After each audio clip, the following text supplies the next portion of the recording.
Baik, bismillahirrahmanirrahim. Untuk setakat ni, pengurusan perosak bandaran kita dah cover beberapa topik. Antaranya ialah,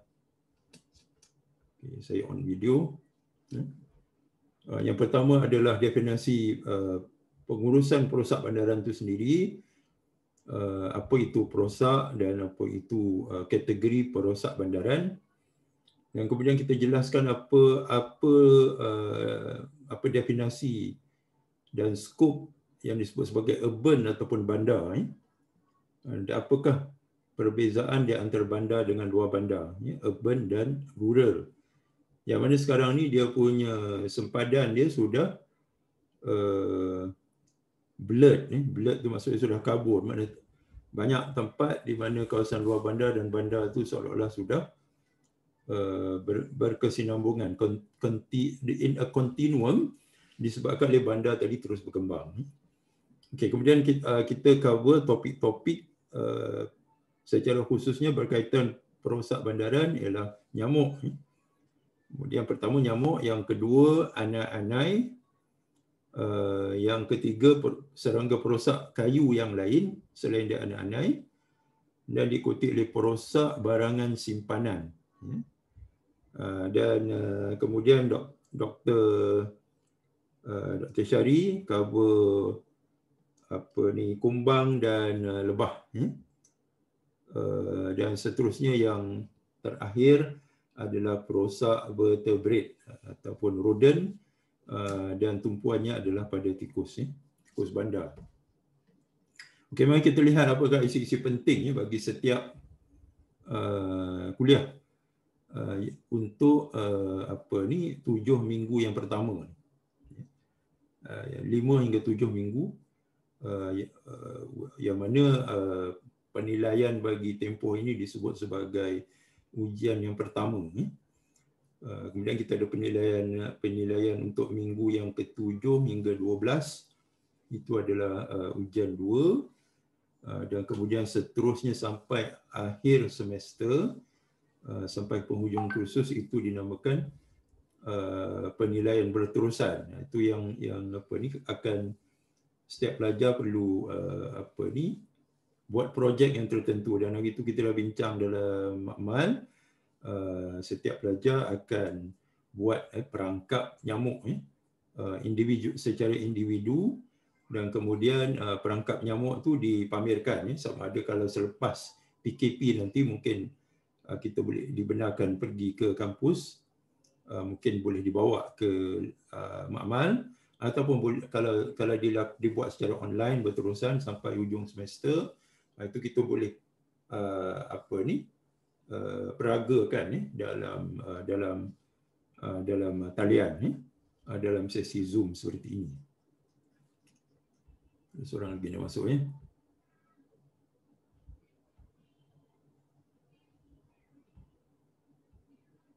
Okey. Baik, kita lihat kepada topik yang spesifik, iaitu anak-anak. Apa yang kita perlu tahu tentang anak-anak? Okay, setiap orang saya harap buat catatan poin-poin penting yang saya akan sebut, akan ulang benda yang telah disampaikan dalam kuliah ya. Cuma diulang kaji dan recap, istilahnya recap, RECAP, untuk mengukuhkan lagi kefahaman kita terhadap topik-topik tersebut. Jadi anak-anak ini, poin nombor 1 adalah dia perubahan status daripada order Isoptera kepada Blatodia, BLATTODEA,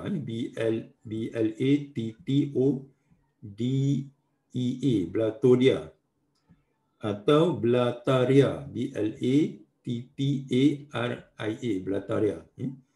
Jadi itu nombor 1, perubahan status pada Isoptera kepada Blatoidea atau Blataria. Dan dengan perubahan status ini, anak-anak digolongkan bersama dengan lipas. Ya. Walaupun bentuknya jauh berbeza, makna morfologi, bentuk luarannya tak sama, tetapi dari sudut phylogeny, ya, yang saya dah terangkan sebelum ini, phylogeny, P-H-Y-L-O-G-E-N-Y, phylogeny maksudnya kedekatan antara dua organisma dari segi biomolekular, dari segi aspek biomolekular, maksudnya macam pewarisan, gen, DNA dan sebagainya. Ya. Jadi kedekatan tu. Maka digolongkanlah anak-anak ini bersama lipas. Itu poin nombor 1.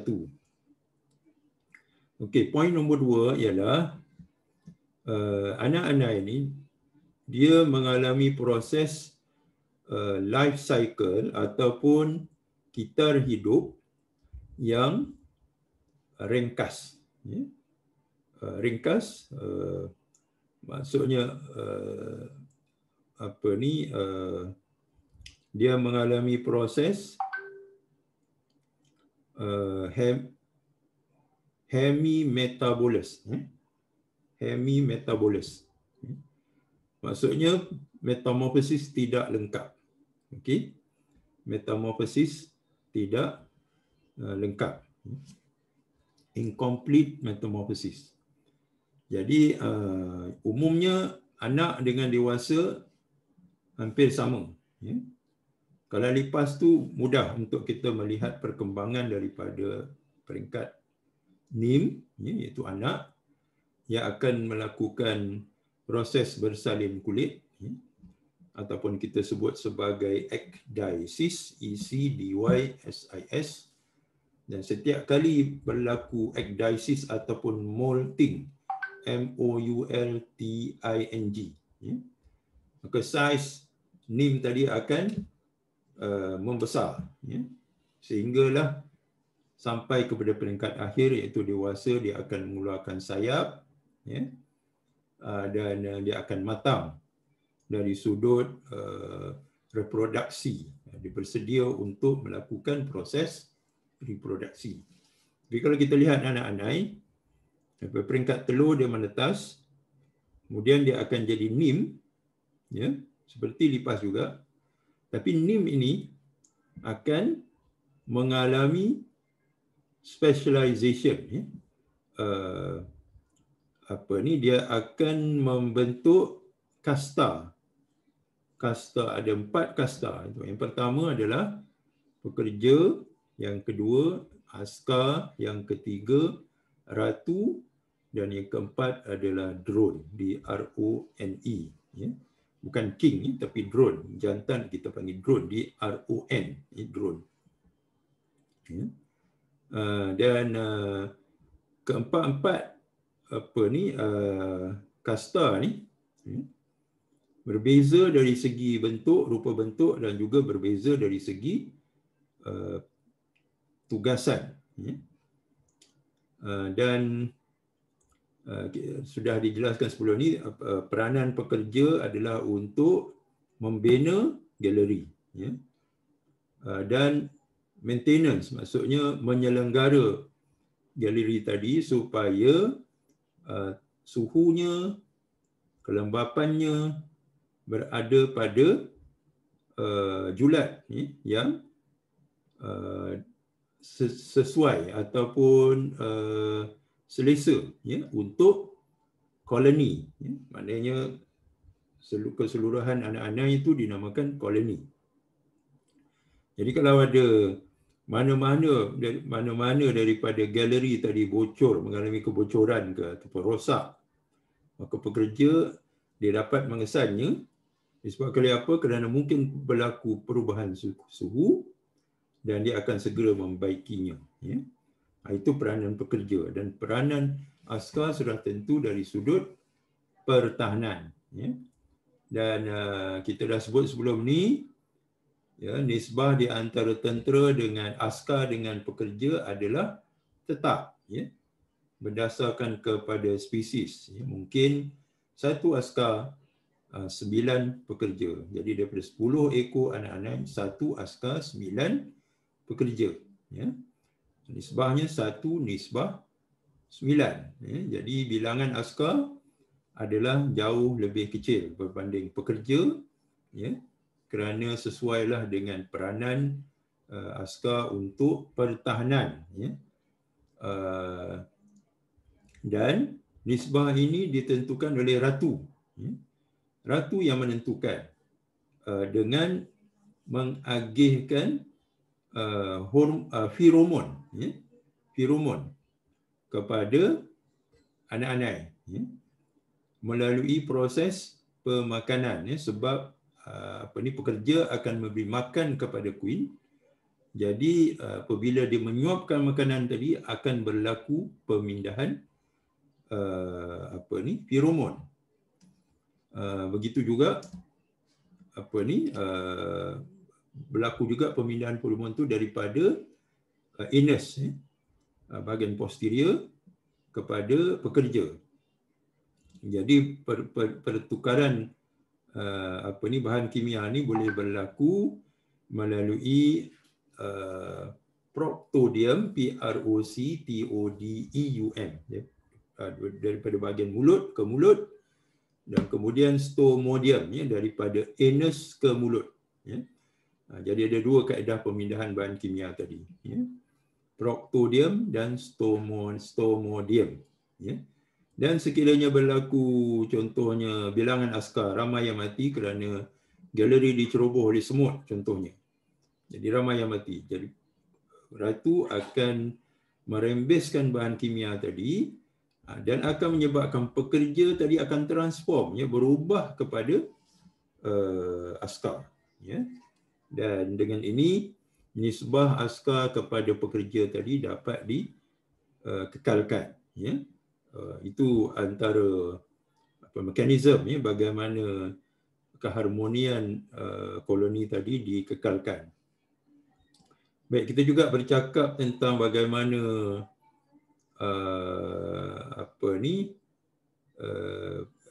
kelekatu. Ya. Kelekatu ni adalah elate, A-L-A-T-E, iaitu anak-anak yang bersayap.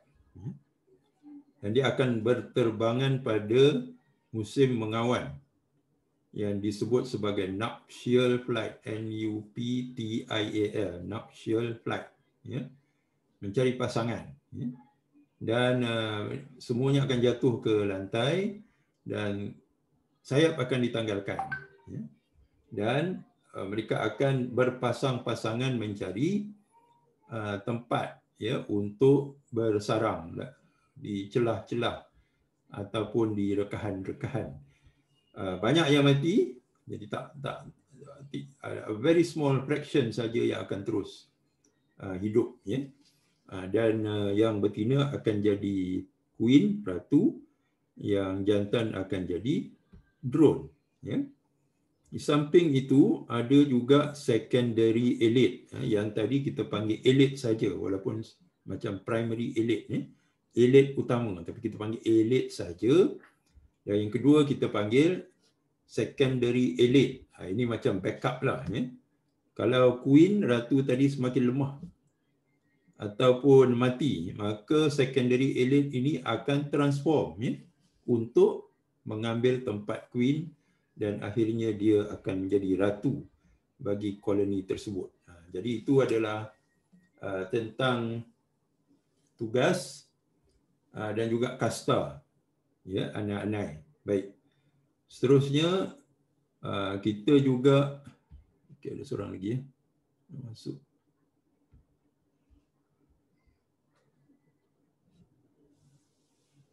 Dan seterusnya kita bercakap tentang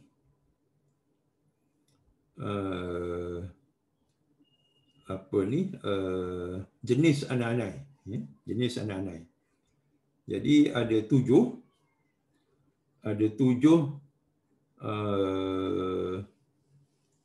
kita panggil 7 family. Ya.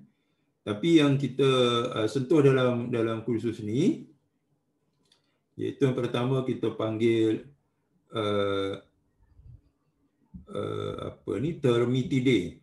Termitidae. Ya. Termitidae ni adalah anak-anak biasa. Ya. Kemudian kita ada sentuh tentang Microtermitidae. Yang ini yang perlu diberikan perhatian. Termitidae tadi adalah anak-anak yang membina busut yang tidak berbahaya. Selalu kalau kita nampak dalam dekat dengan rumah kampung, bahkan dalam ladang getah ada busut ni, panggil busuk anak-anak, itu adalah daripada family Termitidae. Itu tidak berbahaya sebenarnya, tak perlu dimusnahkan. Ya. Yang Microtermitidae ni, itu yang mengancam rumah-rumah yang dibina daripada kayu.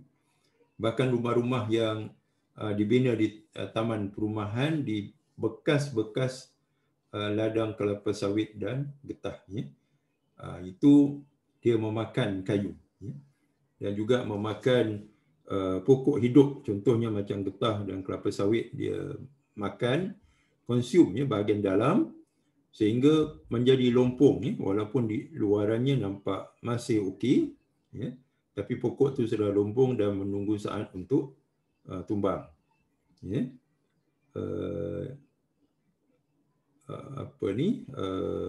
Itu dua kita berikan penekanan. Kemudian yang ketiga, Calotermitidae. Calotermitidae ini adalah anak-anak kayu kering, biasanya banyak terdapat di negara yang beriklim temperat. Tapi kita berikan tumpuan kepada dua tadi.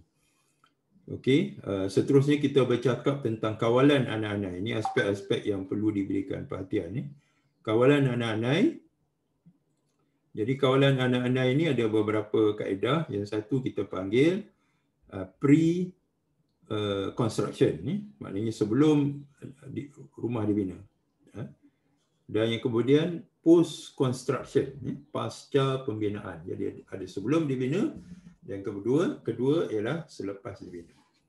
Sebelum dibina ni ialah dia memerlukan treatment. Maksudnya macam kita nak buka taman perumahan, yang sekarang ini sudah menjadi requirement ataupun keperluan, maka pemaju mesti melakukan rawatan, treatment, dengan menyembuh racun anak-anak, termiticide, pada foundation, asas ataupun fondasi rumah. Jadi tanah tadi sudah dirawat dengan racun anak-anak untuk membunuh mana-mana koloni anak-anak yang ada sebelum dibina rumah. Jadi untuk rumah-rumah yang dibina ini kita panggil post construction control ataupun management. Yang ini ada beberapa kaedah. Rumah dah siap, kemudian terdedah kepada serangan anak-anak. Saya dah senaraikan dalam kuliah dan juga dalam amali. Yang pertama kita panggil freezing treatment. Rumah tadi di cover dengan canvas, kemudian dengan menggunakan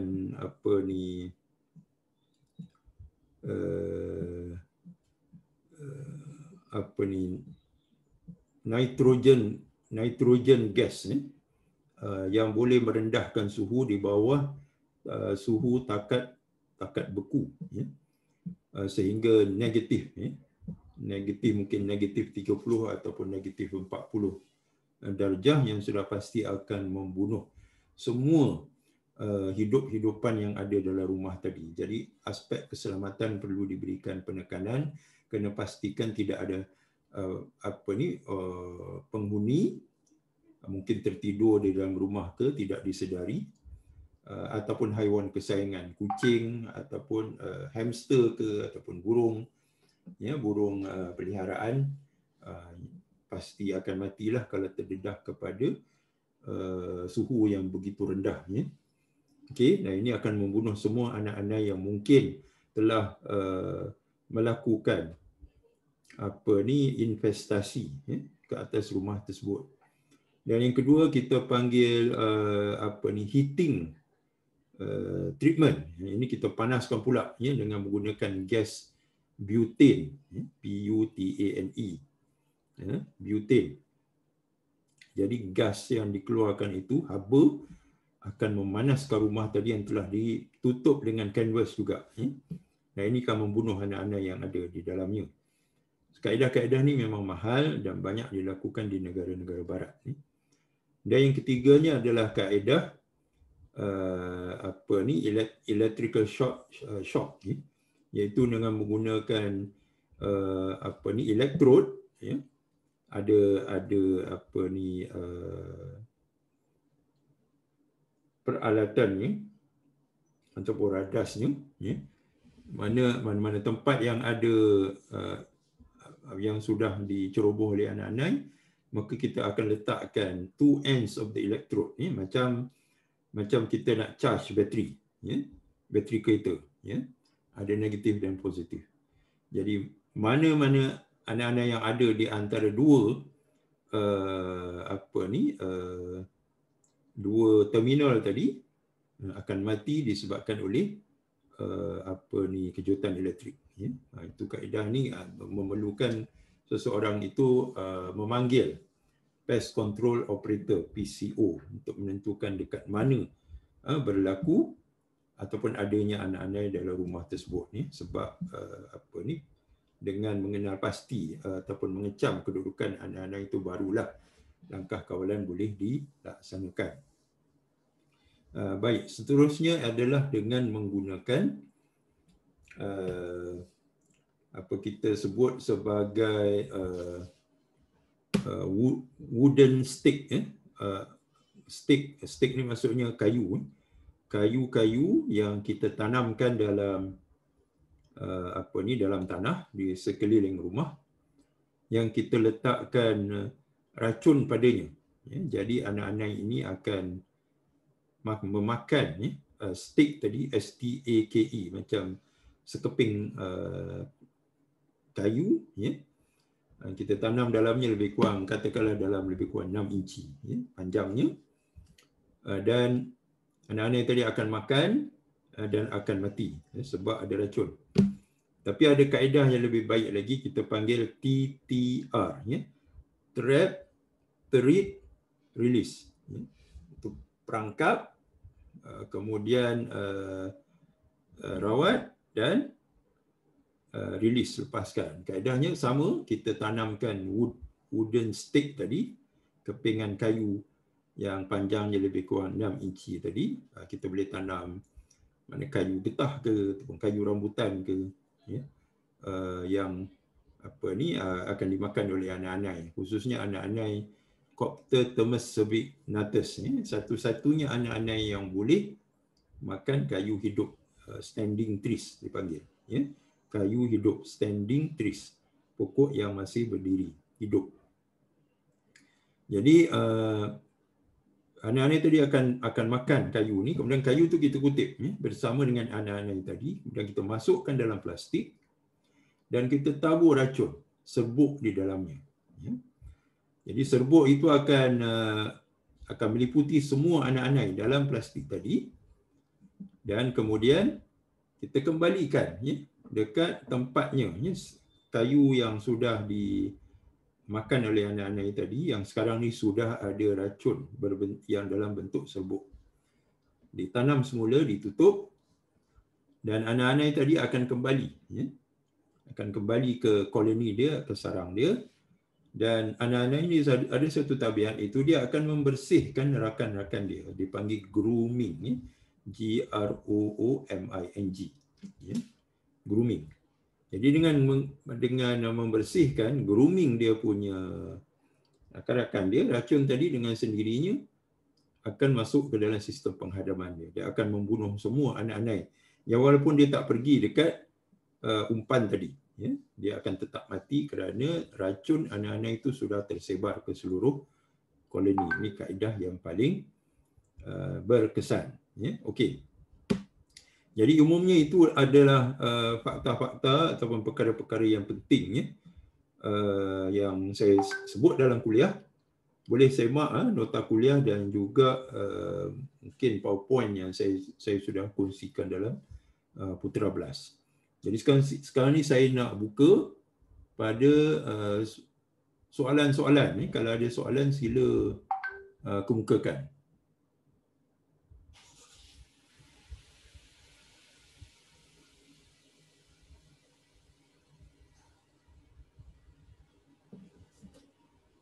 Ada? Ada. Kalau tak ada, okey, kita boleh teruskan. Kalau tak ada soalan, kita boleh teruskan. Saya harap jelas. Saya harap jelas poin-poin yang saya dah sebut tadi.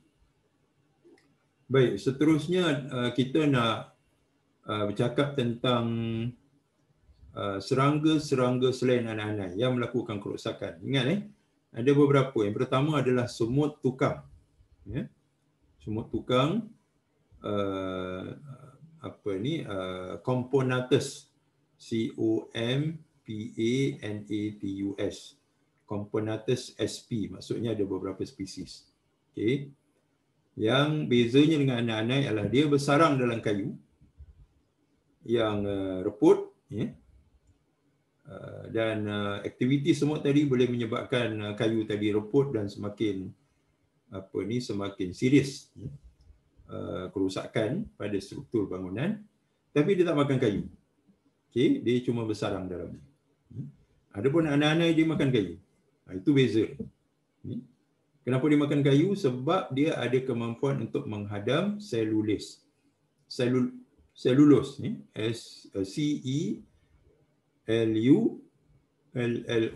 selulos. Sebab dia ada enzim tu. Enzim selulis. Yang dikeluarkan oleh mikroorganisma yang ada di dalam gut dia, dalam sistem penghadaman dia, iaitu protozoa. Jadi protozoa inilah yang menghasilkan enzim selulis tadi, dan dia membantu anak-anak tadi menghadamkan selulis tadi dan reduce dia ataupun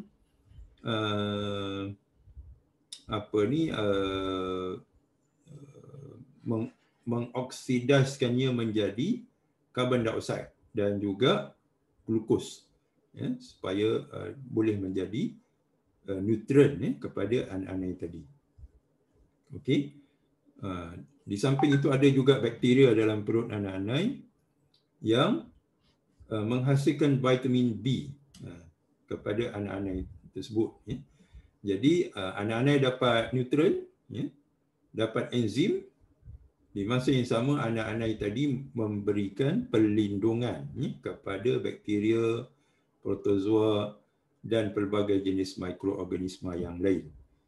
Dan perhubungan ini kita namakan sebagai simbiosis. SYMBIOSIS,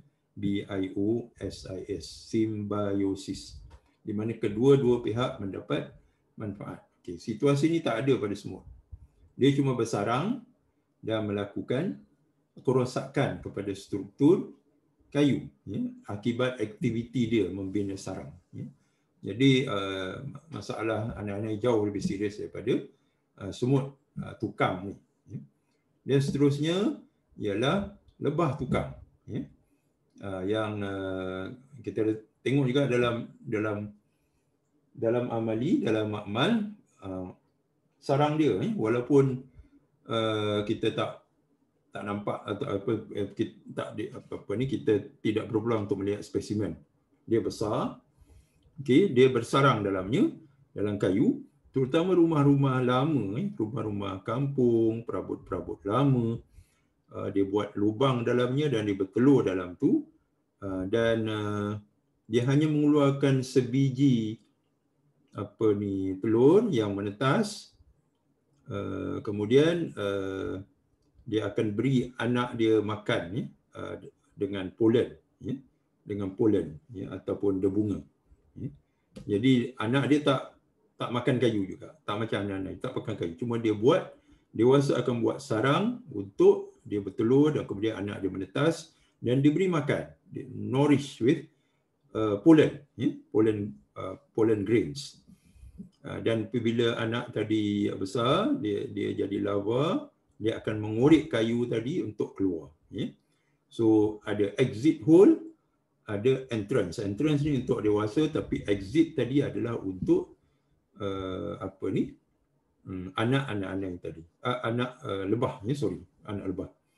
Jadi semakin lama lubang untuk bersarang tu semakin dalam, sehingga beberapa meter. Jadi kalau ada tiang seri dalam sebuah rumah kampung, ataupun kita panggil pilar dia, dulu rumah kampung ada tiang-tiang dia, kita akan nampak lubang, dan lubang tu akan naik sampai ke atas, sampai beberapa kaki jauhnya ke dalam, sebab setiap kali kumbang bertelur dan setelah menetas, kumbang lain akan masuk dan akan menggali chamber yang seterusnya. Dan seterusnya yang ketiga akan masuk dan bina chamber yang ketiga, yang keempat, kelima secara menegak. Jadi kita lihat lubang tu panjang, dari kalaulah maknanya sudah bertahun-tahun dibiarkan begitu, bahkan puluhan tahun, maka biasanya tiang seri itu kuat, dibuat daripada meranti ke apa, tapi cacatlah, dan mungkin tidak menyenangkan bagi pemilik rumah. Dan kita ada selain kumbang, selain selain daripada lebah, tadi lebah tukang, yang ni kumbang. So kita ada beberapa kumbang. Jadi antaranya adalah powder post beetle. Powder post beetle ni adalah daripada family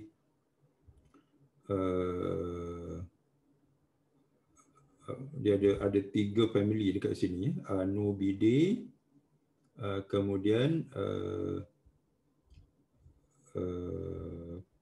kumbang ni adalah kumbang yang paling besar, dia panjangnya boleh sampai 5 cm. Kalau 5 cm ni lebih kurang 2 inci lebih, dan dia boleh, maknanya dia boleh menggigit dan membuat lubang pada logam, plumber, besi, dan dia buat lubang dekat situ, terutama kabel elektrik, dan ini boleh menyebabkan lita pintas, dan juga gangguan bekalan, gangguan rangkaian perhubungan telekomunikasi, seperti internet, jalur lebar, boleh dia boleh merosakkan telekomunikasi. Sama ada kalau dulunya menggunakan kabel telegraf, untuk hubungan telefon. Sekarang ni internet boleh melakukan kerosakan seperti itu. Jadi ada kumbang perosak kayu. Ini adalah antara serangga-serangga yang merosakkan kayu selain daripada anak-anak. Okey, itu bab perosak kayu. Seterusnya kita ada cover bab nyamuk. Dan saya tekankan tentang peranan nyamuk Aedes. Ada 2 jenis nyamuk, iaitu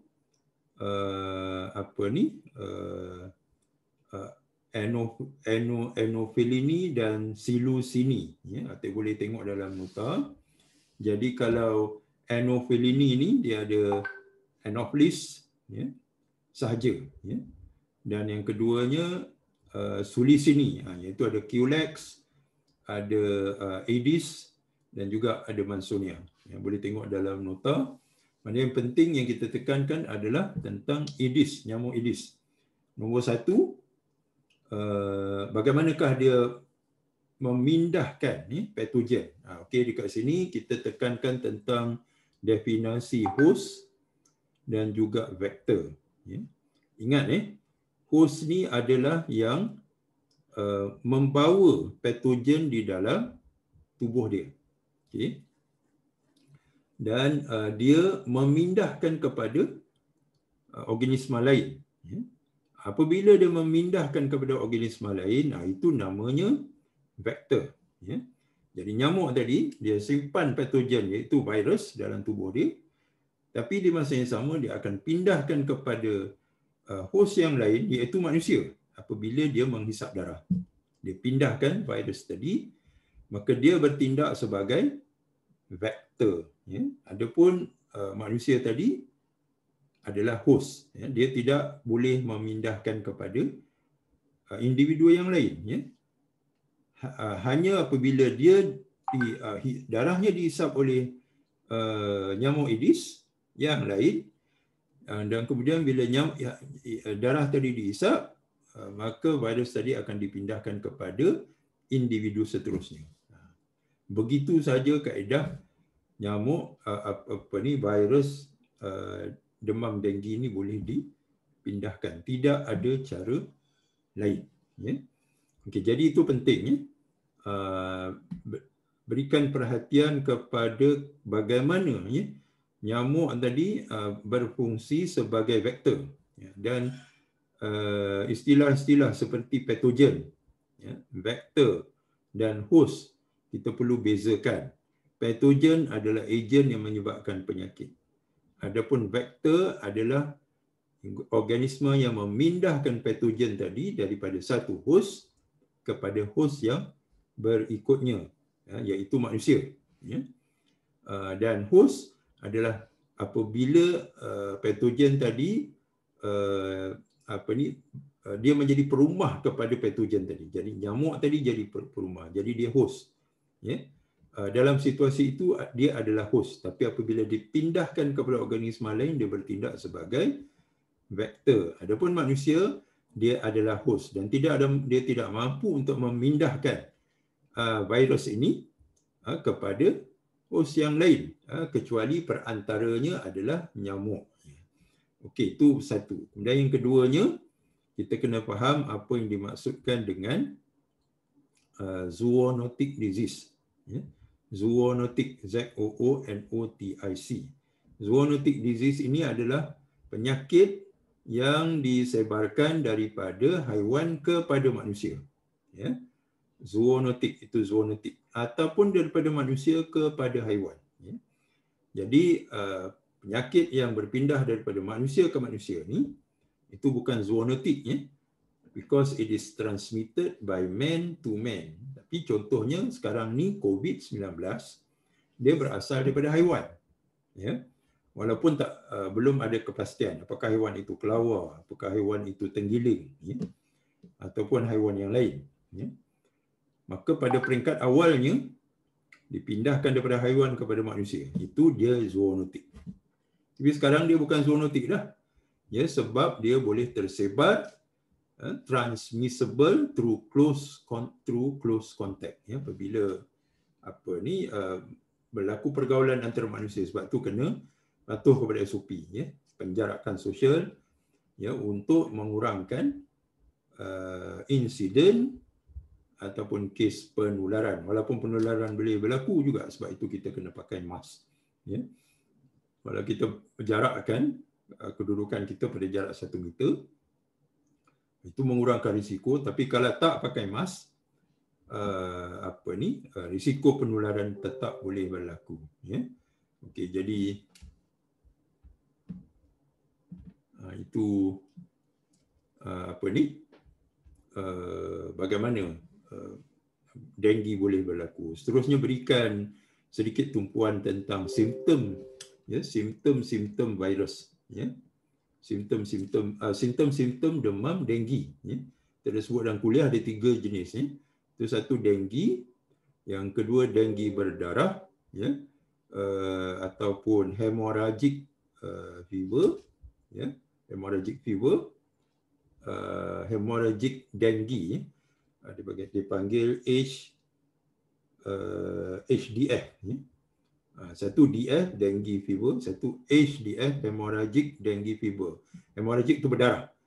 Jadi disebabkan oleh virus ni, bila dia masuk dalam sistem tubuh manusia, dia akan menyebabkan pendarahan. Pendarahan tu akan keluar pada liang-liang roma, ya, dan juga kepada mana-mana rongga yang terbuka, hidung, mulut, telinga, mata dan sebagainya. Ya. Jadi disebabkan oleh saluran darah tadi menjadi brittle, dia tidak kukuh lagi, dia bocor, disebabkan oleh virus tadi. Jenis virus ni arbovirus, virus yang dibawa oleh arthropod, sebab serangga adalah arthropod, jadi namanya arbovirus. Dan darah akan keluar dengan banyak. Kehilangan darah itu disebut sebagai shock, SHOCK, shock. Dan apabila dengue hemorrhagic ni, DHF ni berlaku, pada kanak-kanak yang berumur 5 tahun ke bawah, itu akan menyebabkan pendarahan yang serius.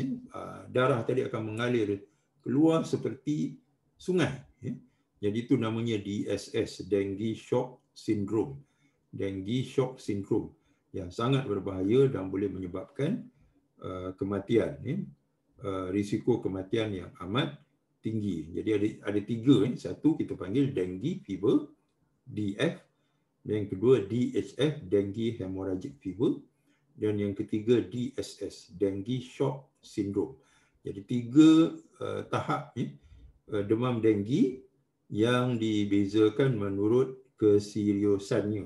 Of course, DSS adalah yang paling serius dan biasa berlaku kepada kanak-kanak disebabkan oleh saluran darah dia jauh lebih halus ataupun lemah berbanding dengan orang dewasa. Jadi memang amat terdedah kepada kebocoran dan pendarahan yang tidak berhenti dan mengalir dengan begitu deras. Kemudian lihat juga dalam nota kaedah-kaedah kawalan. Kaedah-kaedah kawalan demam nyamuk Aedes ni. Dan kita ada kaedah kawalan kimia, iaitu menggunakan semburan. Dan kemudian yang paling penting adalah undang-undang. Ini termasuk penyakit yang wajib dimaklumkan. Notifiable disease dipanggil, NOTIFIABLE, notifiable, penyakit yang perlu diumumkan ataupun dimaklumkan. Jadi kalau ada kes, maka ianya akan diberitahu kepada pihak majlis perbandaran, kita panggil pihak berkuasa tempatan, local government. Dan local government, pihak berkuasa tempatan ataupun kerajaan tempatan tadi akan bertindak untuk menyembuh tempat yang mana ada kes demam denggi. Jadi ada suatu talian antara pihak hospital dan juga majlis perbandaran dengan kerajaan tempatan supaya tempat tadi boleh dilakukan semburan. Dan semburan ini perlu dilakukan sebanyak 2 kali. Itu yang pertama, sebaik sahaja apabila aduan diterima, pesakit dikenal pasti alamatnya dan alamatnya, maka semburan akan dilakukan di tempat tersebut, tempat di kediaman ataupun taman perumahan kediaman pesakit. Dan kemudian akan dilakukan semburan yang kedua pada antara hari ke-7 dan hari ke-10 daripada semburan yang pertama. Kenapa semburan kedua ni? Ini penting. Sebab apa? Sebab nyamuk tadi mungkin sudah bertelur. Sudah bertelur dan kitaran hidup dia mengambil masa antara 7 hingga 10 hari. Jadi nyamuk tadi sudah sampai kepada peringkat dewasa dan dia mula menghisap darah. Dan kemungkinan darah, bila dia mungkin menghisap darah orang yang sudah ada virus dalam darahnya. Sebab itu perlu dimusnahkan nyamuk ini di antara 7 hingga 10 hari selepas semburan yang pertama supaya dia tidak sempat tidak sempat melengkapkan kitaran tadi dengan menghisap darah. Dia menghisap darah, nyamuk betina menghisap darah, tujuan adalah untuk bertelur. Ini kita sudah sebut di dalam kuliah. Nyamuk jantan tidak menghisap darah, dia makan nektar ataupun manisan pada bunga. Dan nyamuk betina dia hisap nektar juga, tapi di masa yang sama dia juga menghisap darah. Kenapa? Darah itu diperlukan untuk proses peneluran. Protein itu diperlukan untuk bertelur, untuk menghasilkan telur. Jadi itu antara aspek-aspek yang penting berkaitan dengan nyamuk. Okey, seterusnya kita ada menyebut tentang perosak kayu, serangga perosak, bukan serangga perosak kayu, serangga perosak barang simpanan ataupun bijirin makanan. Okey, dekat sini saya ada dalam kuliah dan juga dalam makmal kita ada bagi tahu beberapa contoh serangga perosak barangan simpanan ataupun bijirin makanan. Yang pertamanya adalah lipas. Walaupun lipas ni kita akan cover dalam topik yang lain yang disebut sebagai hospitality pest ataupun perosak premis pelayanan. Tapi dia juga adalah merupakan perosak barangan simpanan. Dia boleh makan kertas, boleh makan kain, boleh makan apa sahaja dalam keadaan terdesak. Jadi lipas ni dia bukan makan makanan organik yang makanan dalam bentuk organiknya, tapi juga dalam bentuk-bentuk yang lain. Dia boleh makanan yang dia anggap sebagai not consumable, yang tak boleh dimakan, seperti bulu mata, alis mata, kuku, itu dalam keadaan saya ada sebut sebelum itu, apabila mereka memindahkan hamba abdi, sewaktu slave trade zaman dahulu, maka hamba abdi ini disusun di bawah dek dan dengan keadaan dirantai dan mereka tak boleh bergerak, dan dengan itu dalam perjalanan yang mengambil masa berbulan-bulan rentas lautan Atlantik, maka dia menjadi mangsa makanan lipas yang akan menggigit alis mata, bulu mata dan sebagainya. Dan juga tikus yang akan menggigit jari-jari dan tangan dan kaki. Okey. Kemudian yang kedua kita ada sebut 3 spesies yang penting. Yang pertama adalah Orites Cytophilus oryzae, iaitu yang makan beras, yang namanya adalah bubuk beras. Yang kedua adalah Tribolium castaneum, iaitu kumbang tepung. Dan yang ketiga adalah Cosyros apollonica, yang ini adalah kupu-kupu beras. Jadi ada 3 yang penting dekat sini dengan simptom-simptomnya, boleh semak dalam nota. Seterusnya kita ada sebut tentang Trogoderma granarium. Yang ini adalah kumbang kapra. Kumbang kapra ni bukan spesies dia bukan berasal daripada Malaysia, bukan endemik, tapi dia adalah dibawa masuk invasif. Dibawa masuk melalui kaedah import. Kita mengimport beras daripada Myanmar, daripada India, dan kumbang tadi masuk. Yang ini sangat robust, sangat tahan lasak, boleh tahan kekal sebagai lawas selama 8 tahun. Terutama apabila tidak kondusif, keadaan tidak kondusif dari segi suhu dan juga dari segi kelembapan, humidity, maka dia boleh arrested dia arrested development, dia boleh berhenti berkembang, kekal sebagai larva. Kemudian apabila the condition is conducive, humidity dia, kelembapan dia, suhu dia lebih baik, maka dia akan pupate, dia akan menjadi kepompong dan seterusnya, emerge sebagai serangga dewasa. Jadi status Trogodoma granium ini adalah kita sebut sebagai perosak kuarantin, quarantine pest, sebab dia masuk daripada luar dan perlu dibanteras.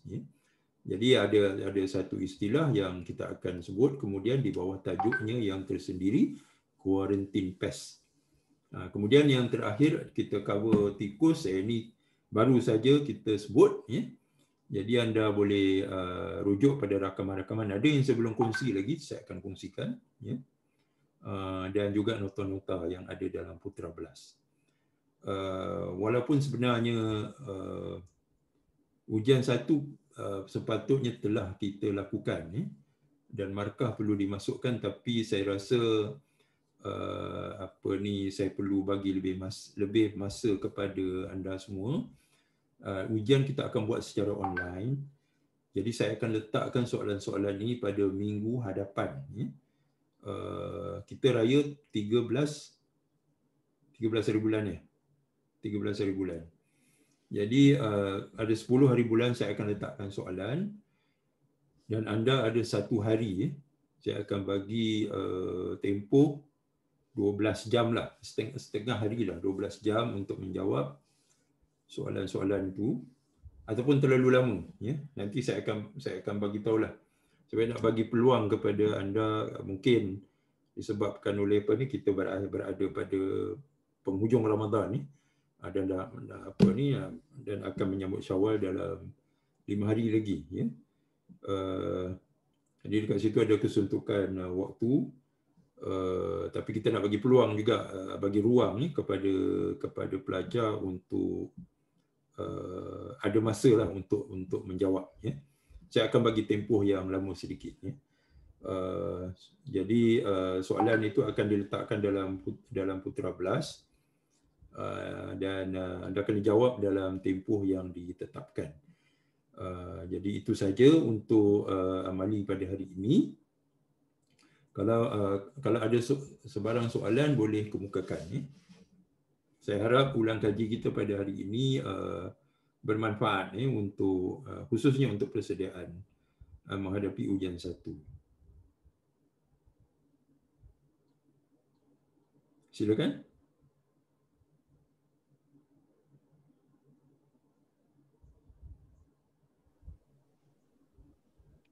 Ada soalan ke? Tak ada, Doktor. Ya, ada soalan? Tak ada. Tak ada. Kira yang macam tajuk lebah, kumbang semua tu tak masuk yang itu saya akan tanya Dr. Syari. Mungkin saya akan minta 1 ataupun 2 soalan. Kira terbaik. Okey.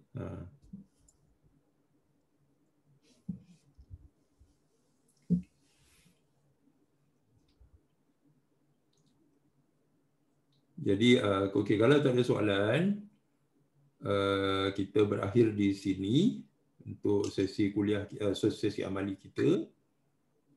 Dan saya ucapkan selamat menjalani ibadah puasa sehingga akhirnya bulan Ramadan. Kemudian selamat pulang ke kampung bagi yang diberikan kebenaran untuk pulang ke kampung halaman masing-masing. Jaga diri, stay safe dalam suasana pandemik COVID ni masih belum reda. Jadi perhatikan SOP kan, dan juga jagalah social distancing, dan kalau boleh kurangkan berinteraksi dengan masyarakat untuk mengurangkan risiko jangkitan. Bila kita balik kampung ni, kita pun tak tahu siapa yang ada, dan apakah mereka ni bebas ataupun ada virus COVID ni, kita tak tahu.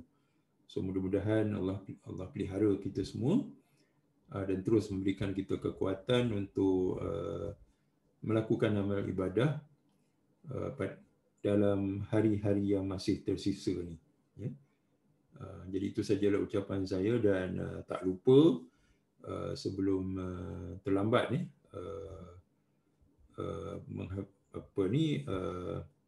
melengkapkan ibadah kita pada 10 malam yang terakhir yang tinggal 5 malam ni, sehinggalah akhirnya kita menyambut hari raya nanti. Ya.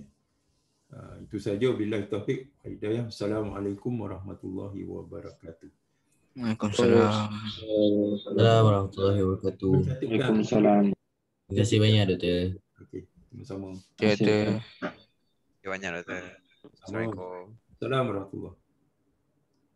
Okay, Doktor. Selamat Hari Raya. Selamat Raya.